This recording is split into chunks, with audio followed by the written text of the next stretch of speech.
la question est celle de savoir pourquoi devons-nous renoncer à la colère. Nous allons lire tous ensemble ce texte de Jacques chapitre 1 au verset 20. La Bible déclare: la colère de l'homme n'accomplit pas la volonté de Dieu. Vous êtes d'accord avec moi? Donc, ça veut dire, la colère de l'homme peut accomplir quelque chose. Vous êtes d'accord avec moi? On a dit que la colère de l'homme n'accomplit pas la volonté de Dieu. Ça sous-entend que la colère de l'homme peut accomplir quelque chose. Puisque cette colère ne peut pas accomplir la volonté de Dieu. Donc cette colère peut accomplir quelque chose. Et quelle est la chose que la colère peut accomplir? La chose, elle sera bonne ou mauvaise. Alléluia. Nous allons essayer de voir ça tous ensemble.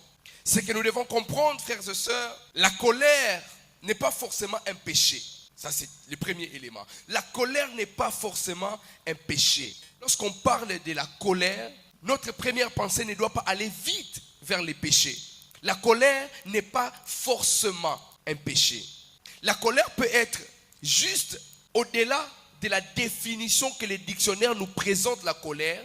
La colère peut être autre chose. Lorsque vous regardez, les dictionnaires définissent la colère comme une grande irritation. C'est le fait d'être violent. L'emportement qui se traduit par l'agressivité. Lorsque vous regardez selon les dictionnaires, on nous fait comprendre que lorsque le mot colère est libéré, c'est juste pour accomplir quelque chose d'agressif. Ça veut dire c'est pour blesser, c'est pour faire mal, c'est pour détruire. C'est ainsi que les dictionnaires nous le présentent. Alors que la colère n'est pas toujours définie comme quelque chose qui peut accomplir des actes mauvais. Alléluia.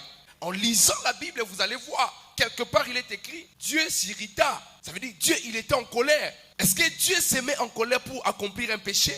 Non. Dès le texte de départ, nous avions compris tous ensemble que ce n'est pas parce que l'homme se met en colère, cela n'accomplit pas la volonté de Dieu que cette colère va accomplir la volonté de Satan. Non, nous allons voir ça tout à l'heure. Comment dans une relation, vous pouvez réparer quelque chose parce que vous étiez irrité, parce que vous étiez en colère? Oui. Je n'étais pas d'accord avec Exaucé. À cause de la colère, nous sommes appelés à se mettre d'accord pour que nous disions certaines vérités afin que nous continuions. Alléluia. La colère, c'est quoi? La colère est une émotion. Donc la colère est d'abord une émotion. La colère est un sentiment. La colère est une sensation manifestée, soit d'une manière négative, soit d'une manière positive. Donc lorsqu'on parle de la colère, nous faisons allusion à un sentiment. Ça veut dire une émotion, une sensation que l'on peut libérer. Ça peut être soit négative, ça peut être aussi positive. Là, nous parlons encore de la colère qui est bonne. Parce que nous allons voir plus tard comment la colère peut devenir aussi mauvaise. Comment à travers la colère, l'homme peut se détruire. Alléluia. Est-ce que nous pouvons entendre un bon amen? La colère, nous avions dit, c'est une émotion.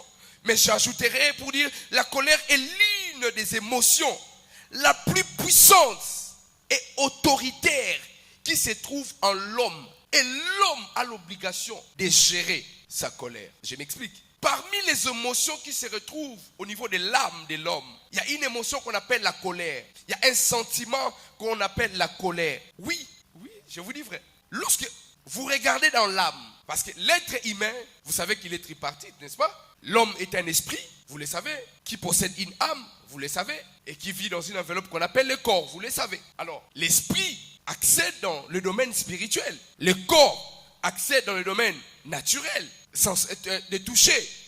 L'âme accède dans le domaine émotionnel. Ça veut dire au niveau de l'âme, il y a plusieurs émotions qui se retrouvent. Même la joie se trouve quelque part au niveau de l'âme. Donc la colère aussi a une place à l'intérieur de l'homme. Mais lorsque nous voulons comparer les choses, nous disons que la colère est l'une des émotions. Ça veut dire elle fait partie des émotions qui est très très dangereuse et puis autoritaire, dont l'homme a l'obligation, les devoirs de gérer. Le problème, ce n'est pas avoir la colère. Alléluia. Mais le problème, Fatou, c'est comment tu gères ta colère. Alléluia. On peut se fâcher. Oui, c'est naturel. Jérémie, on peut se fâcher. C'est naturel. Mais le problème, c'est que comment on gère notre colère? Des fois, on s'attaque. Oui. Mais Le problème, ce n'est pas avoir la colère. Oui, vous pouvez avoir la colère. Oui, pour certaines choses, même pour la pauvreté. Moi, je suis enragé contre la pauvreté. Oui. Mais le problème, c'est à quel niveau? La gestion de cette colère. Alléluia.